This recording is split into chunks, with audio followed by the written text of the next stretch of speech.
ખોડલ પ્રાકૃતિક ખેતીમાં તમારું સ્વાગત કરું છું। હું છું જસુભા, ગામ સોંદરડી, તાલુકો અને જિલ્લો ગીર સોમનાથ। આમ તો અવારનવાર આપણે વિડીયો બનાવતા રહેલા છીએ ખેતીના, 100% ગાય આધારિત પ્રાકૃતિક ખેતીના વિડીયો। તો ગાય આધારિત પ્રાકૃતિક ખેતીમાં આપણે અલગ અલગ પાકોનું વાવેતર કરીએ છીએ। તો આપણે આ ઉનાળો પાકમાં અલગ અલગ પ્રકારના પાક, 14 થી 15 પ્રકારના પાક કરેલા છે। તો તેમાં શાકભાજી વધારે કરેલું છે, તેમાં સાથે આપણે મકાઈનું વાવેતર કરેલું છે, મગ છે, આવા અલગ અલગ પ્રકારના 14 થી 15 પ્રકારના પાક કરેલા છે। તો પાકમાં આ પાક તમને જો વાત કરું ને, તો આ પાક અત્યારે હાલમાં 35 થી 40 દિવસનો થઈ ગયો છે।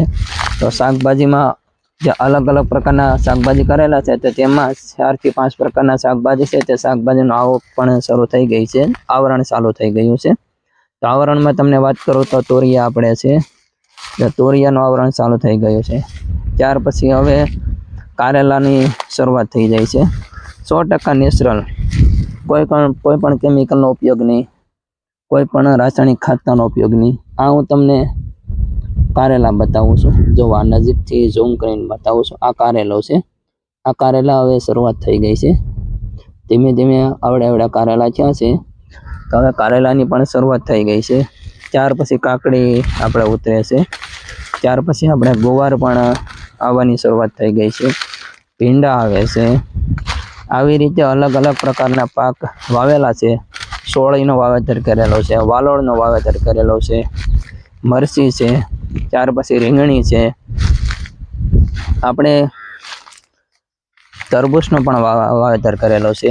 આ જુઓ, આ છે, આ હવે કારેલા ધીમે ધીમે શરૂઆત થઈ ગઈ છે। આપણે આમ તો નેચરલ એટલે 100% બધું નેચરલ જ છે। આપણે ઘણા વર્ષથી હું પ્રાકૃતિક ખેતી કરું છું, તો તેમાં ગાય આધારિત પ્રાકૃતિક ખેતી એટલે કે જીવામૃત, ઘનજીવામૃત, આનો જ આપણે ઉપયોગ કરીએ છીએ। કોઈ પણ બજારમાંથી કોઈ પણ પ્રકારનું ખાતર કે અથવા તો કોઈ પણ પ્રકારની જંતુનાશક દવા આપણે લાવતા પણ નથી અને આપણે તેનો ઉપયોગ પણ કરતા નથી। તો જ્યાં મેળો બનાવવાનો હોય છે, તો મેળો પણ પ્રાકૃતિક બનાવેલો છે। આ જુઓ તમે, આ જે આવળનો જે લાકડા છે તેને ખોડી દીધા અને પછી અમે જ્યાં લીરા છે તે વીંટી દીધા। આ જુઓ, આ તરબૂચનું હમણાં તમને વાત કરતો હતો, તો તરબૂચનું પણ આવરણ આવી રીતે ધીમે ધીમે ચાલુ થયું છે। જુઓ, આ તરબૂચ છે, આ તરબૂચ આવી ગયું છે, અવડા તરબૂચ પણ હવે થવા માંડ્યા છે। તો ધીરે ધીરે આપણે ખેતીમાં જે આપણે અલગ અલગ પ્રકારના વાવેતર કરેલા છે, તે વાવેતરમાં આપણે ધીમે ધીમે તેની શરૂઆત થઈ ગઈ છે। હું તમને ધીમે ધીમે વિડીયો થોડોક લાંબો થશે પણ બતાવું છું। પછી ત્યાર પછી હમણાં હું તમને કાકડીની વાત કરતો હતો। જુઓ, આવડી જે દેશી કાકડી કહેવાય, ત્યાં દેશી કાકડી છે, આ દેશી કાકડી આવવાની શરૂઆત થઈ ગઈ છે। દેશી કાકડી તો સમજો નહીં કે અઠવાડિયાથી આવે છે। આ મકાઈ કરેલી છે, જુઓ, આ મકાઈ પણ 1 મહિનો દિવસ એવો લાગશે, ત્યાર પછી મકાઈ પણ આવવાની શરૂઆત થઈ જશે। કે આવી રીતે અલગ અલગ પ્રકારના આપણે વાવેતર કરેલા છે। આમ તો આજે હું તમને વાત કરું ને, તો જૈવ વિવિધતા આંતરરાષ્ટ્રીય દિવસ છે। તો અલગ અલગ પ્રકારના જે બીજો આવે છે, તે આપણા ભારત દેશમાં આમ તો આપણે કહીએ છીએ ને કે આપણો ભારત દેશ કૃષિ પ્રધાન દેશ છે। તો તેમાં આપણે નિષ્ણાતોના મતે એમ કહેવાય છે કે આખા દુનિયામાં 3.5 લાખથી વધારે બીજ છે, બીજની વેરાયટી છે। તેમાં કેવલ ભારતમાં 2.5 લાખથી વધારે બીજની વેરાયટી ભારતમાં જ છે। એટલા માટે આપણો દેશ કૃષિ પ્રધાન દેશ કહેવાય છે। આપણા દેશમાં જ 10 કલાક આપણને અમુક મહિના સુધી તડકો એટલે તાપનો આપણા મોલ ઉપર પડે છે, બીજા અન્ય કોઈ દેશને આ પ્રકાશ મળતો નથી। આવા અલગ અલગ ઘણા કારણો છે, એટલા માટે જ આપણા દેશને કૃષિ પ્રધાન દેશ આપણે કહીએ છીએ ને। આપણા દેશમાં જમીન પણ ઘણી છે, અન્ય દેશોમાં આપણે જમીન કરતાં ઘણી વધારે છે, પણ જે અમુક કારણો છે તેના લીધે આપણો દેશ કૃષિ પ્રધાન કહેવાય છે। બીજું હું તમને વાત કરું, આ જુઓ, આ સોળી છે, જુઓ, સોળીનું પણ આવરણ ધીમે ધીમે ચાલુ થયું છે।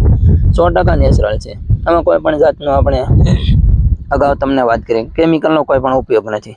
આ જુઓ નીચે, આ નીચે અસાધન કરેલું છે કે પ્રાકૃતિક ખેતીમાં કેવલ જીવામૃત આપી દેવું અથવા તો ઘન જીવામૃત પાયાના ખાતર તરીકે આપી દેવું ને આ પ્રાકૃતિક ખેતી થઈ ગઈ, આટલા પૂરતો નથી. પ્રાકૃતિક ખેતીના આયામો છે તે આયામોને બધા આયામોને ફોલો કરવા પડે, તો જ આપણે તેમાં આગળ વધી શકીએ ને તેમાં સફળતા આપણને ધીમે ધીમે મળશે. પ્રાકૃતિક ખેતીના આયામો જીવામૃત, ઘન જીવામૃત, ત્યાર પછી બીજામૃતનો પટ આપવો પડે, બિયારણને, આચ્છાદન, વાપસા, આ બધી મને એવું લાગે છે કે આ મારા ખેતરમાં મોડલ ફાર્મ જે મેં બનાવ્યું છે તેમાં બધા પ્રકારનું જે આયામો છે તેનો બધાનો ઉપયોગ આપણે થતો હોય એવું લાગે છે. આ વાલોળ છે, આ વાલોળના ફૂલ આવી ગયા છે. જો હમણાં મને એક ભાઈ કહેતા હતા કે અમારા વાલોળના ફૂલ આવે ને ખરી જાય છે, તો મેં એને કીધું કે તમે પ્રાકૃતિક અપનાવો તો તમને આ પ્રશ્ન નહીં આવે. જો આ વાલોળ ફૂલ આવી ગયા છે, હવે વાલોળની પણ ધીમે ધીમે શરૂઆત થઈ ગઈ થશે. આ રીંગણી છે, રીંગણીમાં પણ 15 દિવસમાં હવે રીંગણા આવવા મળશે.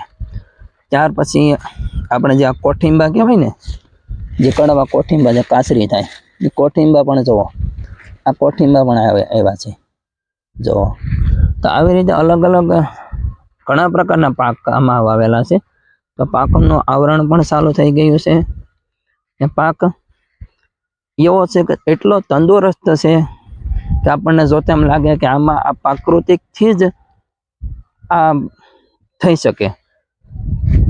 ઘણા લોકો એમ કહે છે કે અમે કેટલી દવાનો ઉપયોગ કરી છતાં પણ રોગ જતો નથી. તો આ તમે બધું જોઈ શકો છો કે અમે કોઈ પણ પ્રકારની આપણી કેમિકલ કે રાસાયણિક ખાતરનો ઉપયોગ કરતા નથી, છતાંય આમાં એટલો તંદુરસ્ત પાક છે. આ જો આ વાલોળ છે, જો આમાં ઝીણા ઝીણા જે આ માખીઓ છે, જો આમાં માખીઓ તમને કેમેરામાં દેખાશે નહીં, પણ હું તમને વાત કરું કે આ ઝીણી ઝીણી માખીઓ છે એ મિત્ર કીટકો છે. કે જે આમાં કહેવાય ને કે વાલોળ છે, સોળા છે, તેમાં વધારે મહીન આવવાનો પ્રશ્ન રહેતો હોય છે. તો આ માખું છે, જે મિત્ર કીટકો છે ને તે મહીને ખાઈ જાય. આપણે કોઈ કામ કરવું નથી કરતું, કુદરતી પ્રક્રિયા છે, એ પ્રક્રિયાથી જ આ બધું શક્ય બને છે. હું તમને જો આ માખી તમે જોઈ શકો તો આ રીતની છે કે આ પાછો ફરી વખત કાકડી આવી ગઈ છે. ત્યાર પછી ભીંડા છે, જો ભીંડાનું પણ આવરણ શરૂ થઈ ગયું છે. તો ખેડૂત મિત્રો જેની પાસે ખેતી છે તે પ્રાકૃતિક ખેતી અપનાવે. આપણી પાસે 10 કે 15 કે 20 વીઘા જમીન હોય તો બધામાં કરવાનું કહેતો નથી, પણ તમે વીઘો અડધો વીઘામાં શરૂઆત કરો તો એમાં ધીમે ધીમે આપણને સફળતા મળશે. અને જેની પાસે જમીન નથી તે લોકો આવી રીતે જે આપણે પ્રાકૃતિક ખેતીથી પકવતા જે અનાજ, કઠોળ, શાકભાજી છે તેને આપવાનો આપણે આગ્રહ રાખીએ તો આપણને પણ ભાવ મળશે અને સાથે સાથે જે ખાનારા લોકો છે તે સારું અનાજ ખાશે, સારું શાકભાજી ખાશે, સારું કઠોળ ખાશે, તો તેનું સર્વ આરોગ્ય પણ જળવાઈ રહેશે. તો આ ફરી વખત હું તમને કાકડી બતાવી દઉં છું. જુઓ આ કાકડી છે કે આવી રીતે અલગ અલગ પ્રકારના આપણે પાક કરેલા છે અને પાક 100% તંદુરસ્ત છે, કાંઈ પણ આમાં ખામી લાગતી નથી. તો આ વિડીયો દ્વારા તો હું તમને બધું બતાવું છું. તમે મારા ખેતરની મુલાકાત પણ લઈ શકો છો, મારા મોડલ ફાર્મની મુલાકાત લઈ શકો છો. મોડલ ફાર્મ ઉપર આવીને પણ તમે શાકભાજી લઈ જઈ શકો છો. તો હું અહીંયા મારા ગામથી લઈને ઉના સુધી શાકભાજી આપવા આવું છું, તો મને ઓર્ડર આપી શકો છો. ત્યાર પછી જો ઉનામાં તમારે આખા દિવસ માટે જોતું હોય તો તમારે અમૃત આહાર પ્રાકૃતિક સ્ટોર કે જે આપણા ઉના તાલુકાનો એપીઓ છે ત્યાં પણ અમારું શાકભાજી જાય છે, તો ત્યાંથી પણ તમે લઈ શકો છો. ત્યાં હું આપવા આવું છું તો તે અમૃત આહાર પ્રાકૃતિક સ્ટોર, ગીર ગઢડા રોડ, ઢોસા પોઈન્ટની સામે. ને મારા મોબાઈલ નંબર હું તમને સાઈડમાં આપી દઈશ, તો મને પણ કોન્ટેક્ટ કરી શકો છો. અસ્તુ, જય હિન્દ, જય માતાજી.